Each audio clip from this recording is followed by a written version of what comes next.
Hey everybody, welcome to the TRICHOMES Hash It Out podcast. I am your host, RJ Balde. In this episode, I'll be talking to Philip Wolf about conscious cannabis consumption and how that plays a role in his company and daily life, and the importance of not losing sight of that as the legal cannabis industry grows. Without further ado, it's time to hash it out. Dig it, dig it. All right. My guest today is the CEO and co-founder of the cannabis dinner experience, Cultivating Spirits. Welcome to the show, Philip Wolf. How's it going, my man? Oh, RJ, I'm doing great, man. I'm doing great out here in Colorado, just working on the next steps, man. It's time to bring the cannabis industry into new levels. I love that. I love that. And how has your year been? I like to always open up that question this year with all of my interviewees. Usually it's a throwaway question, but it carries a little more weight this time. I think that's great. Yeah, I mean, I also run the Cannabis Wedding Expo as well. So I had to cancel and reschedule all of our events basically after March 1st. And, why that was a big blow to our growth, because both companies are expanding tremendously right now. The way that I like to operate personally is whenever a door closes, what is my opportunity and what can I work on? And that's led me down to some really big passion projects that I think are important for the cannabis industry, which is more focused on training courses to train people to do what I do with Cultivating Spirits. And I decided personally, I was like, wait, this is going to be a very intense experience. And so do I want to come out of this experience living in fear, or do I want to create a gift out of this experience with this time? And so I really leaned on that, kind of principle of let's create a gift with this. And so I was able to do a lot of, deep personal work, but also a lot of deep work for, my career and this cannabis industry that we're both so passionate about. So 2020 for me was, held space on both ends of the spectrum, with some really, unfortunate aspects, but also some really beautiful aspects as well. For sure. I like that you say you've kind of taken the opportunity to work on things personally too, apart from the business world, which of course has been in your case specifically, you work in a business that is so reliant on that in-person experience and that human to human physical realm connection. Right. And so I can imagine, like, once March hit, like, what was that experience for you with both Cultivating Spirits and the Cannabis Wedding Expo? Like, just take me back to March and what happened. I can take you right there. So I actually, I'm working on a stewardship and service of cannabis training course right now called CashoM, and I feel like my life's work. And so I was actually out in the Sierras at a cabin, just posted up for 3 weeks, diving deep into this work. And I was right between, we did the LA and the San Francisco Cannabis Wedding Expo, and we were gearing up for Las Vegas and Denver, which Vegas was on like March, I think it was like March 21st, and Denver was on April 5th. And so here we are. I'm 2 days away from coming out of the woods that I've been in for the last 3 weeks. I had no phone service, but I was aware of what was going on due to, the internet that I had, and contact with my teams, making sure we were gearing up and everything we needed to do. And, I think, this was like Friday, March 7th or something, March 8th. And, one of my workers was like, hey, we've gotten quite a few inquiries, of people wondering if we're going to cancel because of the coronavirus. And I was like, what? I was like, there's not even one case reported in Nevada right now, right. There's no way that we're doing it, but yeah. I was like, I need to come out with a statement. It's not your responsibility to be answering these questions, because they, obviously people were concerned. And so I was like, I'm going to come out with a statement on Monday night. And, Monday hits, and this was right when like Austin City Limits canceled their show. And then the NoCo Hemp Expo out here in Colorado, they canceled Monday night. And I was like, wow. And those are bigger shows. We're a boutique expo. We have 500-600 people, 50 companies, where NOCO has 10,000 people. So I was like, all right, Right. that's a lot bigger. And if this is going to get worse, I understand, doing it. And then I was like, all right, I'm not going to release this statement on Monday night. I'll release this statement on Tuesday morning. Let me just process this a little bit. And Tuesday morning, I spoke with one of my partners. I didn't think there's any way we were going to cancel still. And then I get on the call with Morris, who runs NoCo Hemp Expo. He was so kind to hop on a phone call with me, 12 hours after they canceled his huge show.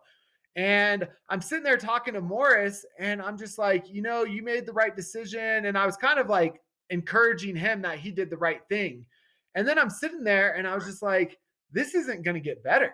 Like, this is going to get worse. And there was no, none of the states were shut down or anything at this point in time. And I was like, oh my gosh. And within half a second, I was like, I got to reschedule the shows. And I called up my partners and I'm like, we're rescheduling. And they're like, what? And I'm like, we're not waiting. I'm like, no, like we're 10 days away from the Vegas show right now. If we do this in 5 days from now, it's going to wreak havoc on our vendors. Like, if we're going to do this, I have to do it now.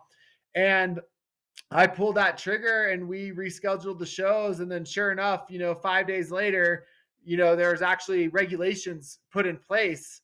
And I actually spoke with the city of Vegas and they're like, no one's canceled anything. They were actually kind of shocked to be hearing from me because I have a relationship with the city.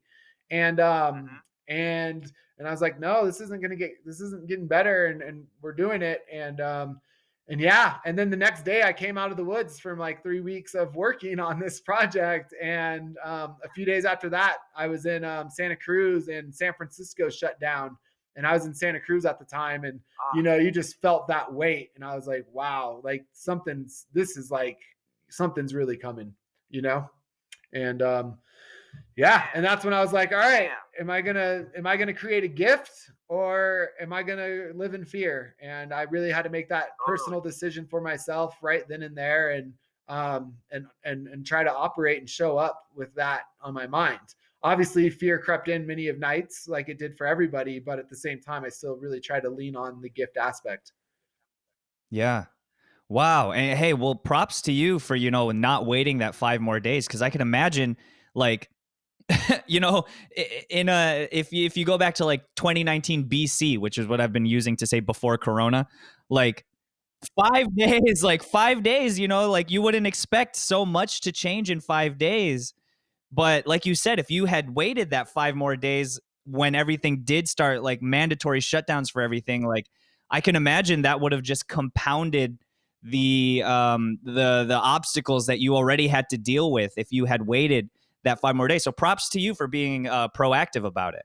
Thank you. And also, for our vendors, there's definitely vendors who weren't, happy that we were doing it, but, I was trying to get them, because they, for a vendor to show up at one of these shows and present yourself, I mean, it's a big deal, and so, there's a lot of effort and money that goes into that, and everyone in some sort of way took something on the chin. And so hopefully that 5 days just lessened that, that shot to the chin. For sure. Almost made you wish you had stayed in the woods, huh? That That was was the ultimate social distancing right there, my friend. Oh man, yeah, I do wish that. And in a little bit of ways, I was in a pretty nice spot, but no doubt. but I actually got really lucky, and I ended up on a property for 2 months in Carmel Valley, and I got to work with the land and get my hands into the land and be around some very wise people. So I ended up really just grateful and blessful that I ended up there. That's beautiful. Yeah, I know so many people struggled and with their living situations and in bad environments, and that to me is the most painful part of this experience, is to think about those people who don't have safe zones anymore and are in this a disruptive environment and kind of forced to be in that. Yeah, totally. Yeah, we are certainly blessed to be able to do what we do and to continue to be able to do what we do during this time, for sure.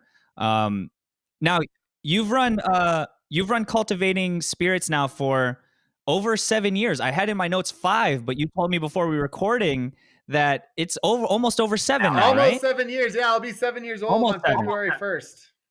Shoo! Congrats. Congrats. Thank you. Yeah, what a wild ride it's been. Really, again, just so grateful. But I believe Cultivating Spirits to be the first company to offer cannabis dinners to the public, and that's a key word, to the public, in the United States. Where anyone could hop online and book it. So Oh, I see. So you're opposed to like a private dinner experience. Cultivating Spirits is geared toward the like a public sort of yeah, vibe. I see. yeah, Yeah, I and see. obviously, Yeah, yeah. cannabis dinners have been going on in Northern California by all the amazing farmers who provided us with cannabis and provided me with cannabis for so many years before legalization. And I guarantee there was some epic dinners going on up there. I could only imagine some of the dinners that were going on up there. For sure. Like a whole potlucks. Emphasis on the pot up there. Now, take me back almost 7 years now, because like we sort of mentioned here, Cultivating Spirits offers cannabis dining experience in which the strains of the cannabis are paired with the courses of the meal. I understand that during a wine tasting in Barcelona, that's when you came up with the idea of the company. So tell me about what that was like, and then the process that you took to go from there to now running Cultivating Spirits for almost 7 years. So I got in the cannabis industry in 2009, whenever the medical boom hit Colorado and the regulations changed to allow for a thriving industry.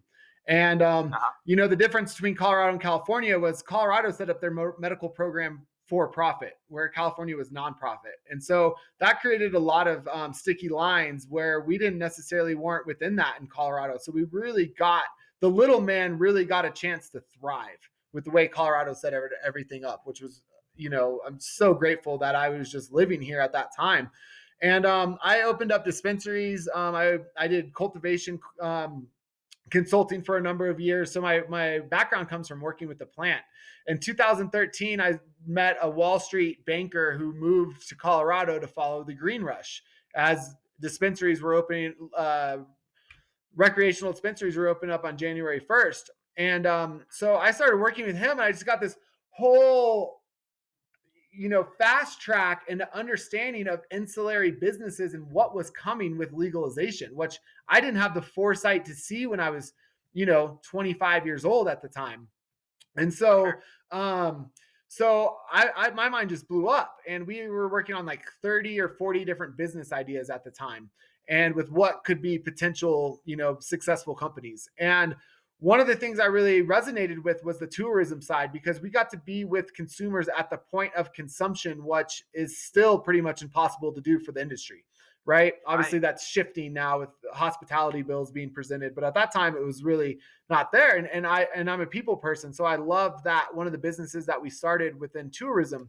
And I went out to Barcelona 2 weeks before dispensaries opened, and I was taken out to a wine tasting. And I'm sitting there, and back then it was always like, how can we tap into mainstream America, right?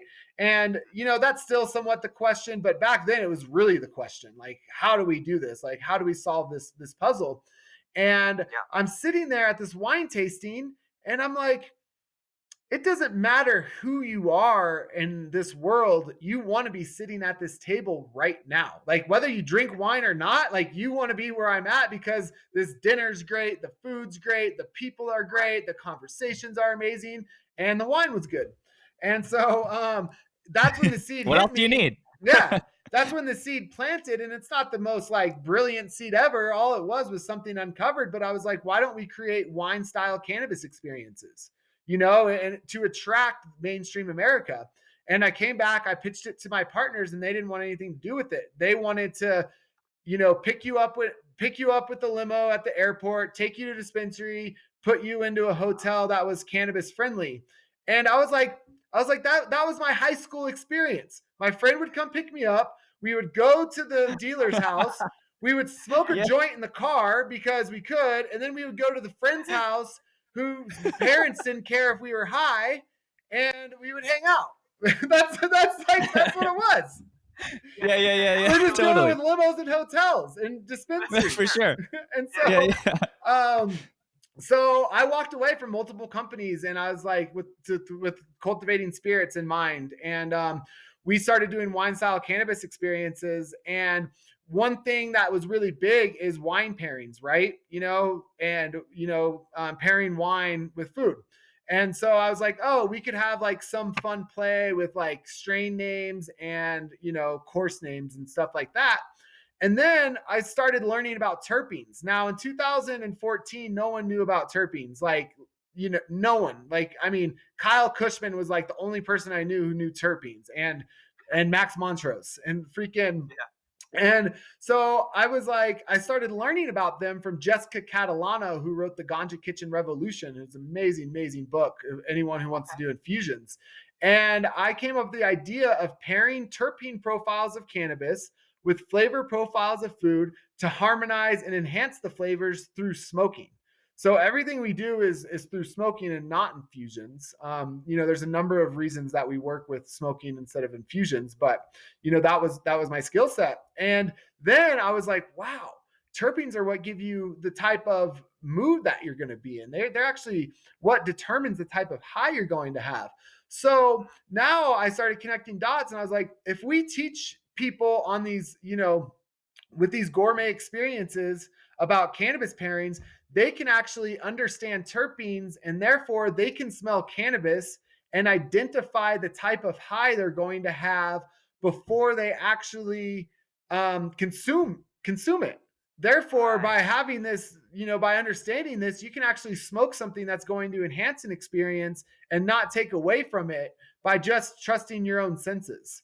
And I was like, wow, this is not only an amazing experience that people are going to have, there's actually a use to it. And it's a very important use. So all of a sudden I was like, oh, cannabis pairings are more important than wine pairings, because this serves so much more than wine does. And I've definitely, come to realize that more and more that I go down this journey of mine is that. And so, and through that, Cultivating Spirits was essentially born. And we started doing these dinners and teaching people kind of this conscious consumption of cannabis by being aware of what you're consuming by using your senses, and then therefore enhancing your experiences by consuming something that is going to do that for you. Ooh, I love the phrase conscious consumption, and I love that you just dropped that, because that's one of my, like, I love an alliteration, first of all, and then if it's something that I can get behind, like conscious consumption, I love that, and I definitely agree that like a cannabis dinner experience lends itself to the idea of conscious consumption, because like you said, like, depending on what strain you're having, it'll of course affect what kind of high you're having. So it is something that you would benefit from being conscious about when it comes to consumption, right? I mean, strain is our cultivar if you want to be more proper, especially in this time where strains are essentially they're diseases, they're viruses. That's what a strain is. Yeah, Essentially. And a yeah, cultivar true, relates to yeah, a plant. So, but I still true. use strain all the time. I don't need to get that nitpicky. But yeah, it's not even the strain or the cultivar per se, but the terpene profile that exists within that. So there's over 200 terpenes. There's a dominant about 16 of them, and then there's certain amounts of multiple types of terpenes in each, cultivar. And um, so yeah, to be able to identify that by your senses and not trusting the bud tender per se, but using your senses and determining what's best for your body, because everyone can say that this might make me feel some way, but not the other person the same way. And that's so we need to tap into ourselves and what works for us and be aware of that. Now, most of these cultivars will give you a general similar pathway, right? Like something that's going to make me energize will make you energize more than likely. But now the degree of that will be different. And so bringing the awareness around this is really important, so people even understand that they can do this. And then you check in with yourself and check in what you're doing. Okay, it's 4 o'clock in the afternoon. I'm about to go on a hike. What type of terpene profile is going to put me in the best place for that? Oh, I want some Durban poison that's with terpinolene in it, and I smell that rosemary, lemon smell within it, and can identify that terpinolene, and I associate that with body energy, not necessarily even mind energy, but body energy, and I'm going to have a better hike, and people are like, whoa, you can use cannabis like that. And to me, that's conscious consumption, because it's bringing awareness around the strain, the awareness around yourself, and the awareness of what your goal is and what you're trying to achieve when you are high. Now, if you want to just watch a movie and check out and disconnect, that's completely fine. I have those days and I need to do that as well. But at the same time, I'm going to be like, I'm going to smoke this whole joint filled with a lot of myrcene that's going to make me feel sedative, and I'm going to just get away from my phone. I'm going to find something on Netflix and I'm going to fucking tap out. But at least I'm aware that that's what I'm trying to do, instead of just doing it every day, not being aware that I'm doing it. Yes, yes, totally. I love that. I feel like the that's something that most people in the cannabis community, or people who partake in the gift of the aromatic green, if you will, like that's a conversation that I feel like needs to be talked about even more, even for those who may be aware of it, like you and I, like, because personally, I know that, like, that's something that I always try to remember in my daily life, that, like, cannabis, I use cannabis as a tool, not to escape reality, but to connect further into reality, right? And like you said, you can have days where, I want to achieve relaxation. I want to achieve, a disconnection for a while, and really just, relax, recharge, watch something on Netflix, or peruse Netflix for hours without actually watching anything, whatever is your pleasure. Um, but being aware that that's your goal is that extra level of consciousness that I think is so important. So I'm so glad that you bring that up. Yeah. And Yeah. so using cannabis like that, all of a sudden there's unlimited potential. And what I mean by there's unlimited potential is because your day-to-day life is probably different than my day-to-day life, and is different than my neighbor's day-to-day life, right? For an artist, I'm not an artist, but in the painting sense or the musical sense, but if they're consciously using cannabis to enhance what their craft is, right? Wow, all the things that it can bring them up, that they can become aware about within it, how it can enhance their craft, right? With the writer, how it can enhance their craft, which we don't know the potential of cannabis per se within those crafts of how it can enhance. So to me, there becomes unlimited potential with using cannabis in a mindful way, depending on what your daily life is and what you do, what your unique journey is in this world, and how it can enhance that. And that's what I want to bring to the world, so we understand all of the potential that we have with this, because I still don't even think we're scratching the surface. And I'm not even talking about the medical aspects of things, right? Like, that's not my arena. I don't want to ever be considered a doctor, but I'm aware of all the medical the medical advancements that can come from understanding all the compounds within cannabis and all the cannabinoids within it, and how that can heal certain ailments. I'm just talking about a lifestyle, and from that perspective, and using cannabis mindfully as a therapeutic. I mean, cannabis is a medicine, regardless of how you want to look at it. I just use it as a medicine for a therapeutic purpose, and not to heal, and that's why I use it every day. And I wish and I pray that our healthcare system doesn't act like a sick care system like it continues to do, but gives us the tools to not get sick. And that's something that cannabis does as well. So sorry, I veered a little bit Yes. off on the health thing, but No, I love it. Yeah, I love it. I dig it. Yeah, it's certainly about. I wish there was more of an emphasis on being proactive rather than reactive. Because, like you said, like, if it was a you know a healthcare industry rather than a sick care industry, like you just said, like, that would be fantastic. Like, if we focus more on on taking preventative steps and proactive measures before we get sick. Like that would be the key, right? Someone famous said, and I don't know who this is. I'm sure the listeners out there do, but an ounce of prevention is worth more than a pound of cure. You know, and Yes. so like let's Yes. let's let's start focusing on that as a society. I love that. Yeah, totally, totally. And cannabis can be used as an ounce of preventative if there's the awareness around it. If there's not the awareness around it, it's not going to serve that. I mean, there might be something with your endocannabinoid system where it is actually helping and you are healing yourself. Like, so there is that. But if you bring the awareness around it, it's going to be more potent.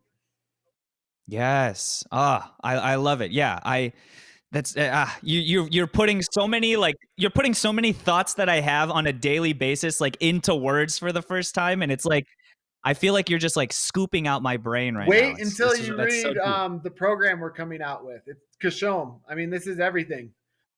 Tell me about it. Where can our viewers find Yeah, this? absolutely. Well, when will this air? So I can know how much I can share at this moment. Okay. I'm not exactly sure, right? But No I would worries. say at least a week and a half. At least a week and a half of Perfect. recording. Perfect. Great. Yeah. So, CashoM, I'm not going to dive too deep into it, but everyone's going to hear more about it. But essentially, it is, it's going to be a book and a certification program that comes out that speaks to the stewardship and service of cannabis. And it is it talks about all of the different ways that you can use and see this plant. So we educate you on Eastern theories, on Western theories, on all the different ways that it could potentially make you feel, how to hold space for people who are using cannabis so they can have their experience.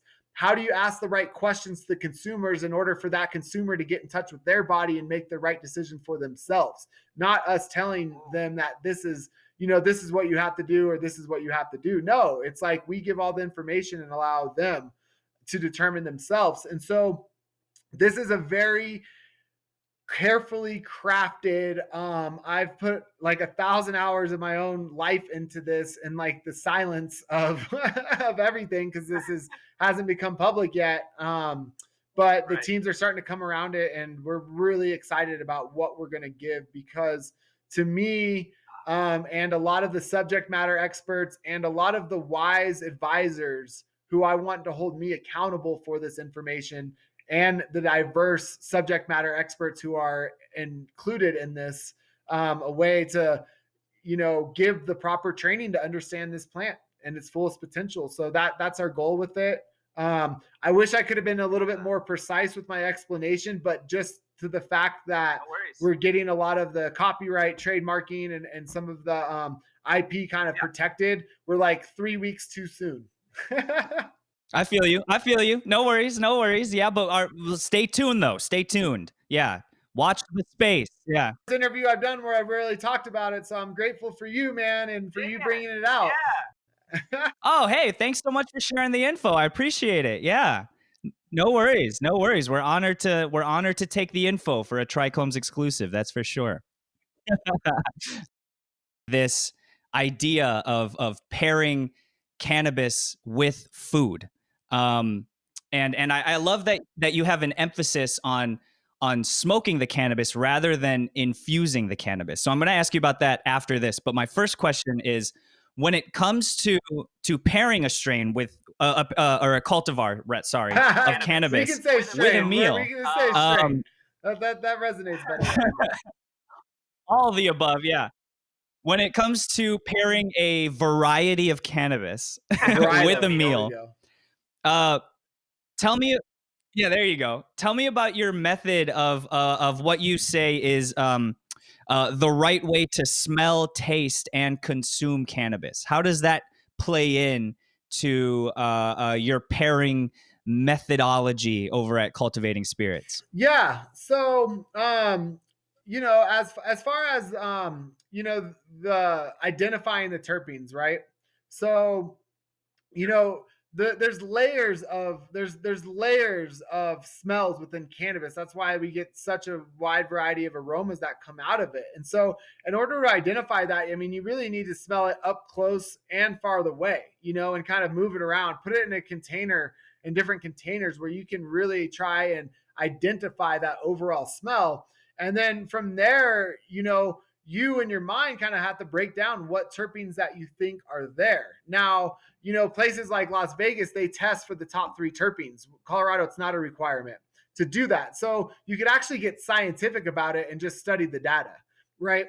And see what's there. I personally really like to do it with using the senses, because that's a tool that I always have, that I can always come to. So Sure. just like a wine enthusiast, it takes time to develop that palate, right? So it's just something that I've really identified with, wrote down, ideas with it, go back and smell it, write down more ideas, do a tasting, write down more ideas. And then I really try to pinpoint what those, what terpenes that they are there. And then from there, I'll pass on those notes to the chef, and then the chef will create the menu kind of based upon my recommendations. Because unlike wine's typically used to cut the flavor in your mouth, right? So Right. it's used to change the complexity in your mouth, where what we're going for is an enhancement. Now, this is an art. If you want to try to cut that flavor yourself, I mean, you can do anything, right? Like, there's so many ways that you can, be artistic within yourself to create a cannabis pairing dinner. But this is kind of what I go through, and my process with it. And so we'll give it to the chef, and then the chef will create the menu at that point in time. Now, the proper way to taste cannabis is, we actually take them through a whole process of focusing on the taste, on the inhalation, how it feels on your throat, expansion of the lungs, how that effect is on the exhalation, what your mouth feel is afterwards, a cupping method like coffee roasters do. And I would love, I mean, gosh, we should maybe even just do a whole show on that one day, because I would love to take people through the proper way. And when I say the proper way to taste cannabis, there is no proper way to taste cannabis. You taste that cannabis however you want to. This is my method of tasting cannabis that I think gives people a very overall understanding of the myriad of flavors in there. And so, yeah, it's really cool. And people at our dinners, and this would just be like a wine tasting. Some people are there and they want to understand and get a deeper appreciation for the connoisseur side of cannabis. But some people are there just to smoke and eat, and both of them are fine. Like, it's not for me to tell you what you need to focus on or not. I'm just there to be the guide for the people who want to understand, what it takes to be a cannabis connoisseur. So, it's fun. It's artistic. It's, to me, sharing smoke with people is a bonding of the souls. That's how it was really used in a lot of ancient ceremonies and through ancient tradition. That's why there's a sharing of a peace pipe, is because it's creating a bond between the souls, which, especially, we've kind of lost it in our modern culture, but especially to our ancestors, that was the most important thing, was that spiritual bond, and cannabis gives us an opportunity to do that. And so I think around a dinner table, with people smoking together, I think it's just a wonderful bonding experience that people can have. For sure. And it facilitates that community feel that has, like you said, like revolved around cannabis for ages. Like it's cannabis has always been a tool that has brought people from all walks of life together in a circle, sharing things, sharing stories, sharing experiences, sharing food. Absolutely. In so many different ways. I mean, just think about, the people on the Silk Road, people from China, people from India, people from Mongolia, sharing hashish with, people from Europe, and imagine them hanging out, smoking hashish together. And all of a sudden they're bonding and they're understanding the other person's culture more than they would have if it was just a transactional relationship. You know, I mean, Yes. we can give millions of stories about, you know, the importance and the bonding of that, but that's just one example that popped up to me right away. You know, I mean, this is has such an importance on this earth and for humans, you know, as you can tell by our endocannabinoid system and how similar the plant is and affects our insides so much. It's mind blowing, you know. And so Yeah. how can we find that true purpose of cannabis and why it's on this earth, you know? And um gosh, man, I mean, you know, I just really pray. At one point, tobacco was considered to be a sacred plant for so many. And gosh, you know, white men like myself fucking ruined that. Absolutely tarnished that plant. And that's unfortunate, you know. And I just pray as this industry develops, because the industry does need to develop, because people all around the world need access to this. It absolutely needs to develop. But at the same time, how can we develop it with the consumers understanding the deeper purposes of this plant? And you know, I know there's other people out there trying to do that, but that's what I feel like my mission is at this time. Totally. And I think it all really does come back to this idea that you brought up at the top of conscious consumerism. Um, because if we lose that in the legal cannabis industry, I feel like, you know, there is a possibility for it to go the way of tobacco, where you have these major players, preying on people's, Desires. just their desires. Exactly that. Yeah, exactly that. Yeah, yeah, Right. preying on desires and stuff like that, mindlessly using this thing, you know, like, Yeah. you know, some people are like, oh, we want cannabis to be the highest selling commodity in the world. And it's like, do we really want that? You know, like, do we need that? Do people need to be smoking cannabis that much? You know, Right. like, Right. I don't know if that's serving the plant. You know, I'm a person who typically just takes a couple hits throughout the day at certain points to serve a certain purpose, you know, and Yep. I'm glad I don't need more cannabis. Some people need a lot of cannabis to really help with their health, and Yeah. they should consume as much as they need. But at the same time, you know, if we want to hold on to the sacredness of this plant, then mass consumption and like smoking the biggest blunt that we can roll up just because we think it's cool might not be the message that we want to get across to consumers.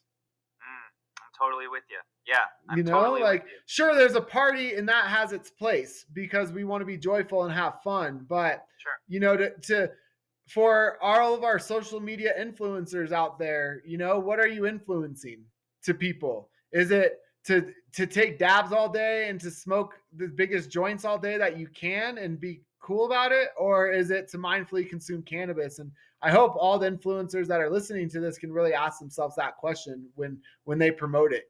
Now, again, there's a place to have fun with it. And you know, I've smoked ounce joints at weddings and I've had a blast with it, and it has its purpose. But at the same time, to try to create that desire for people on the daily does not serve the purpose of this plant unless it's needed for a health reason. Totally. Yeah. Oh man, don't get me started on cannabis influencing, man. Like that is Shoo, I got some thoughts. We episode 2. Yeah, when we rehash it out for an episode 2, man, we will go further into depth about that, cuz yeah, I've got some thoughts on that. But I'll give one quick example, you know, which is really sure. disheartening. When we did the first ever Las Vegas Cannabis Wedding Expo, a really famous influencer came out, and she's lovely. She's a great person, very kind-hearted, and was really grateful to have her out at the Cannabis Wedding Expo. And that next morning, there was a post on her feed, and she's smoking a blunt in the bathroom with a couple other people who were at the event in a facility that did not allow smoking. And so I'm like, really? Like, what the fuck, dude? Like, walk outside, you know? And like, and Yeah. but the it was like, hey, we're in the bathroom smoking blunts, you know? And I'm just like, this building really lent themselves out to having a cannabis event in the early stages Right. of legalization in Vegas. And I get an email from the director of Normal in Las Vegas, this woman by the name of Madison, who's unbelievable. And she is the most biggest plant ally you'll ever meet. And she says, this is our problem. This is why I'm not getting accepted, is because the city of Las Vegas sees stuff like this, and all of a sudden I can't get a seat at the table.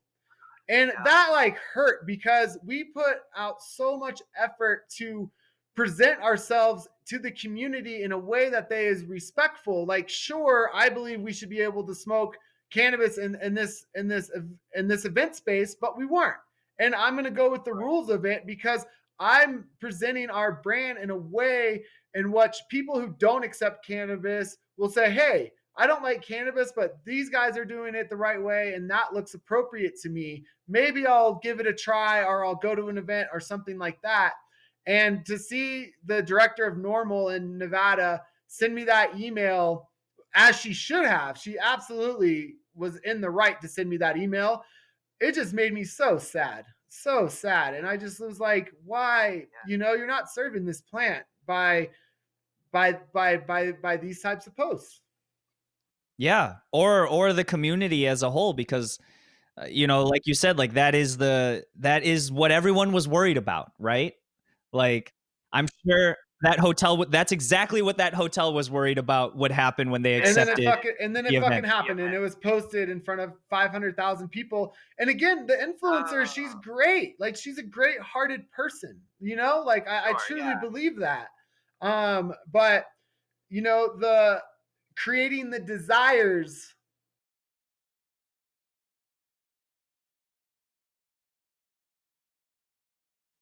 Yeah. Yeah, for sure. It's all about that conscious consumerism, yo.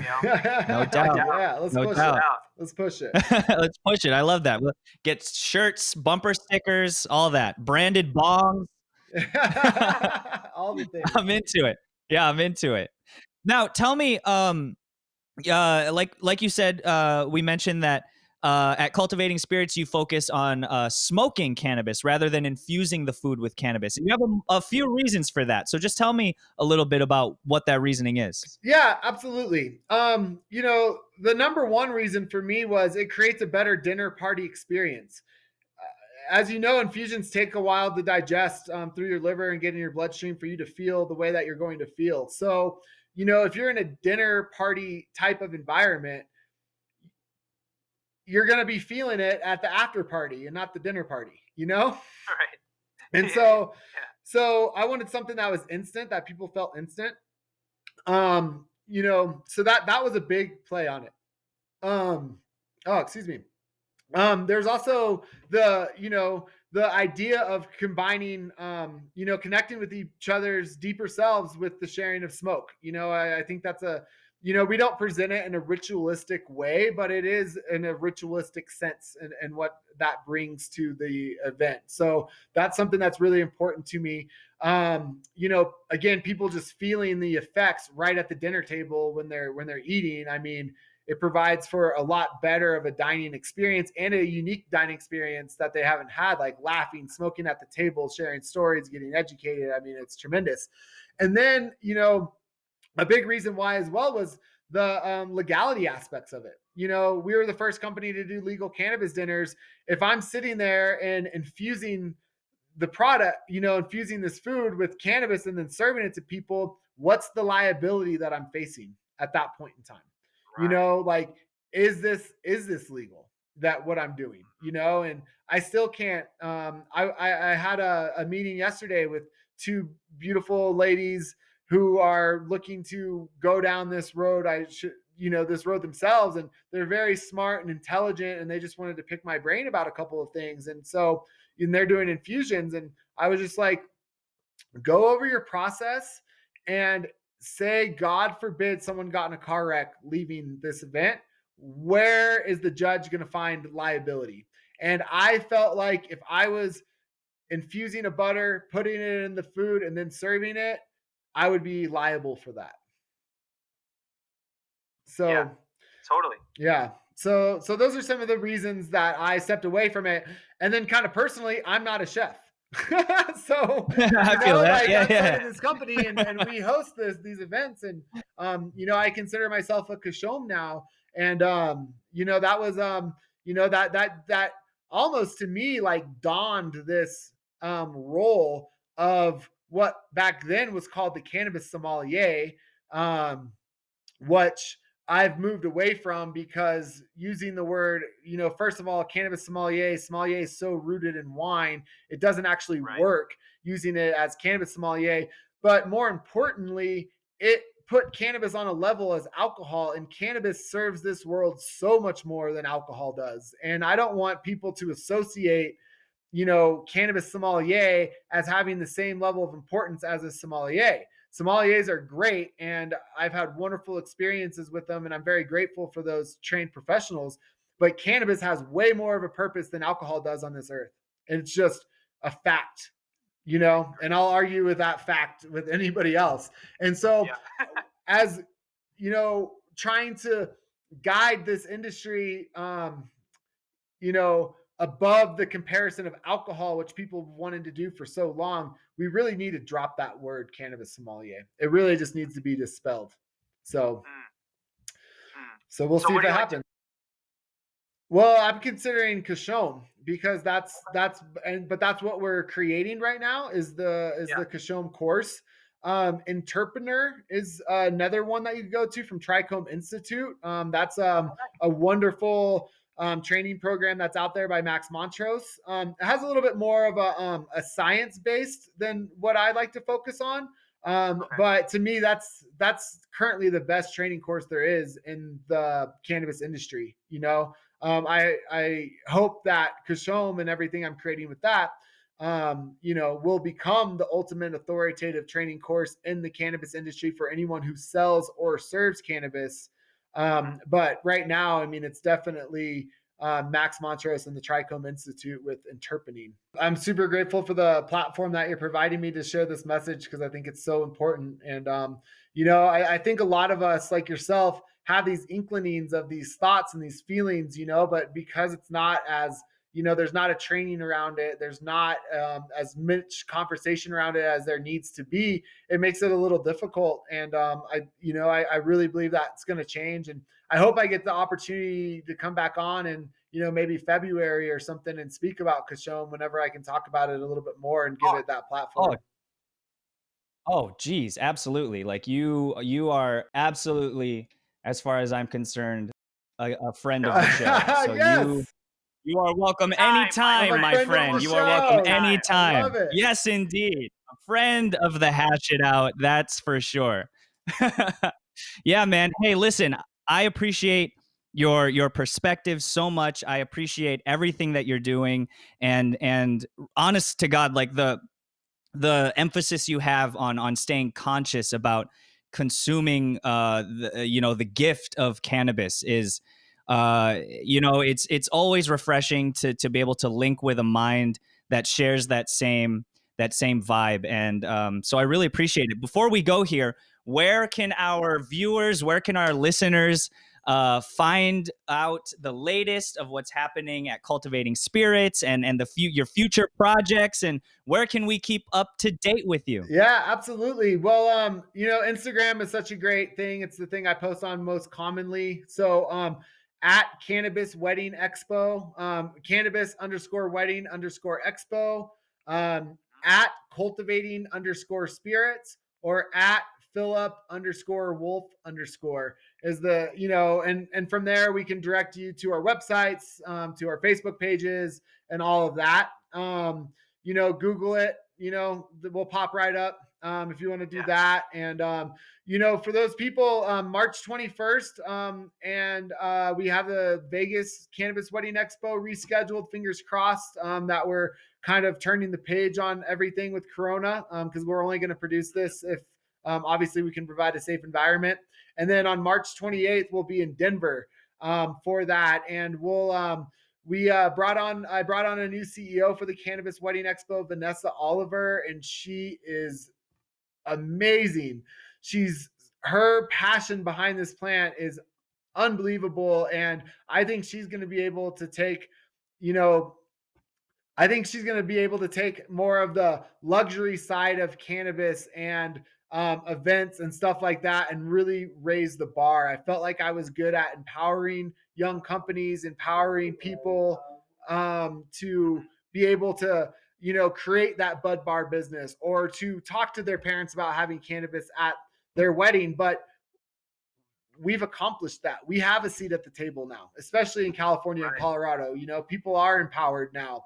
And so how can we take the narrative to the next level? And that's Vanessa Oliver. And so these are going to be her first 2 shows that she does. I'll be there as well. So just a big shout out to Vanessa Oliver. She's unbelievable. And I can't wait for everyone to see her touch on the Cannabis Wedding Expo come March. So yeah, it's exciting stuff, man. It really is, RJ. That's what's up. Shout out to Vanessa. Shout out there. Keep up the good shout work. Out to Vanessa We love Oliver. what you're doing. A taste of olives. If you want to follow her on Instagram, a taste of olives. Taste of olives. There you go. There you go. So I dig it. Hey, well, Philip Wolf, thank you so much again, man. I really appreciate you. Again, you are a friend of the show, so I hope that we can have you on again soon. Yeah. And yeah, keep up to date and definitely stay in touch. Yeah. And I'm hoping that you and your loved ones continue to stay safe and be well. Yeah. And yeah, keep up the good work. Stay conscious out there, my friend. There we go. Stay conscious, my friends. There you go. That should be the inline to hash it out. I appreciate you, RJ. You provided a wonderful platform for me to speak. I really, really thank you for that. And keep being you, man. You're great at it. Keep doing you.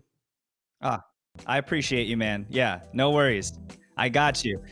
Stick around just for a second after we finish recording here, just so I could say bye to you real quick. But yeah, man, stay safe. We love you. Take it easy. Bless. My thanks again to Philip Wolf for joining me. If you are a member of the cannabis community and have a story you want to share with us, we would love to hear from you. You can reach the show at hashitout@trichomes.com. You can help others find the show by taking a moment to subscribe to the podcast and write a review. You can also join the discussion with industry insiders and get your voice heard by joining the community at trichomes.com and following us on all social media. Hash It Out is produced by David Fortin and presented by trichomes.com. I am your host, RJ Balde, and I'll catch you next time.